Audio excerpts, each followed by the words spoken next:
মানে নাম ঠিকানা সহ প্রকাশ করবে তো? নাম ঠিকানা সহ প্রকাশ করলেই তো তারা লাঠিসোঁটা জোগাড় করবে সব। কিন্তু যার কাছ থেকে টাকা নিয়েছে ছোট লিডার তাকে ছাড়বে না। ছোট লিডারকে ধরার পরে মেজর লিডার, তারপরে বড় লিডার, তারপরে মন্ত্রী পরিষদের মধ্যে অনেকে কিন্তু এর সঙ্গে জড়িয়ে পড়ার সম্ভাবনা প্রবল।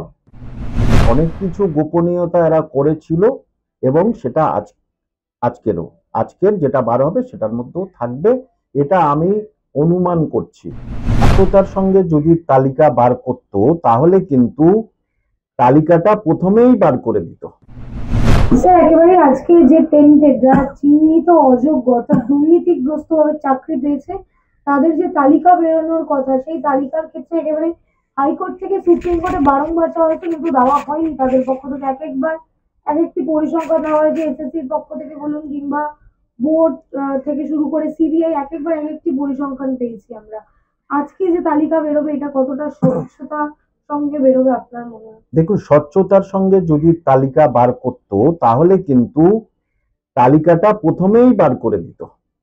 অর্থাৎ সুপ্রিম কোর্টের বিচারপতি মাননীয় সঞ্জয় কুমার কি বলেছেন যে মন্ত্রীর প্রার্থীদের বাঁচাতে কি আপনারা এই সব পরিকল্পনা করছেন? হাইকোর্টে গেছে টেন্টেড। হ্যাঁ, আপনাদের এই অযোগ্যদের লিস্টটা প্রকাশ না করার পিছনে কি গোপনীয়তা কাজ করছে? অর্থাৎ সেটা সুপ্রিম কোর্ট পরিষ্কার করে দিয়েছে যে অনেক কিছু গোপনীয়তা এরা করেছিল এবং সেটা আজকের যেটা বার হবে সেটার মধ্যেও থাকবে, এটা আমি অনুমান করছি। কারণ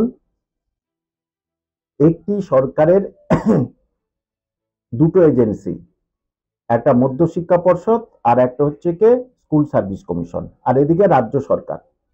তিনজন সুপ্রিম কোর্টে তিন রকম এফিডেভিট দিয়েছে, মানে টেন্টেড ক্যান্ডিডেটদের, এবং অবাক হয়ে যাবেন স্কুল সার্ভিস কমিশন প্রথম দিয়েছে 5,485 জন দিল, তারপরেই কিছুদিন পরে দিল আবার 5,303, মানে 182 জন কোন রহস্যে বাদ হয়ে গেল।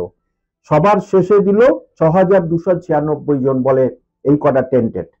কিন্তু লাস্টে যেটা দেখা গেল 15,800 এটা যোগ্য, 25,753 জনের মধ্যে বাদবাকি অযোগ্য। এখন আমার যেটা প্রশ্ন দর্শকদের কাছে, যে মানে নাম ঠিকানা সহ প্রকাশ করবে তো? নাম ঠিকানা সহ প্রকাশ করলেই তো তারা লাঠিসোঁটা জোগাড় করবে সব, যে আমরা টাকা দিয়েছি, সে টাকা জলে যাবে, ফের চাকরিটাও গেল, আবার 12% ইন্টারেস্ট সহ আমাদের টাকা ফেরত দিতে হবে। তাহলে আমরা তো তোমাদের ছেড়ে দেবো না। মানুষের ভাত চলে গেলে, মুখ থেকে ভাত চলে গেলে সে কিন্তু খুব ফেরুসাস হয়ে যায়, ভয়ঙ্কর হয়ে যায়। সুতরাং তারা কিন্তু যার কাছ থেকে টাকা নিয়েছে ছোট লিডার তাকে ছাড়বে না। ছোট লিডারকে ধরার পরে মেজর লিডার, তারপরে বড় লিডার, তারপরে মন্ত্রী পরিষদের মধ্যে অনেকে কিন্তু এর সঙ্গে জড়িয়ে পড়ার সম্ভাবনা প্রবল। কারণ টাকা তো এক জায়গায় গেছে, এটা তো শিওর। তাহলে সেটা কোথায় গেছে সেইটাই উন্মোচন হওয়া দরকার। আর যে অরিজিনালি কতজনের লিস্ট দেবে, আর সেটা নাম ঠিকানা সহ দিতে হবে। যদি শুধু রোল নাম্বার দিয়ে দেয় তাহলে তার ভিতরে কিছু নোনা জল, অশুদ্ধ জল ঢুকবে, কিন্তু শুদ্ধ জলটা পাবো কি? সারা পশ্চিমবঙ্গের মানুষ কি সেই টেন্টেডদের, অযোগ্যদের চিনে যাওয়া তো উচিত, না হলে তো তারা আবার ফের পরীক্ষায় বসে যাবে। কারণ তাদের পিছনে ছিল বলে তাদের বাঁচানোর জন্য এই 20,000 আর 25,000 টাকা করে দেবে বলেছে, এদের বাঁচাতে হবে। তাহলে কি করে সেই সমস্ত খুব কাছের মন্ত্রীর লোকেদের নাম ওখানে পুট থাকবে?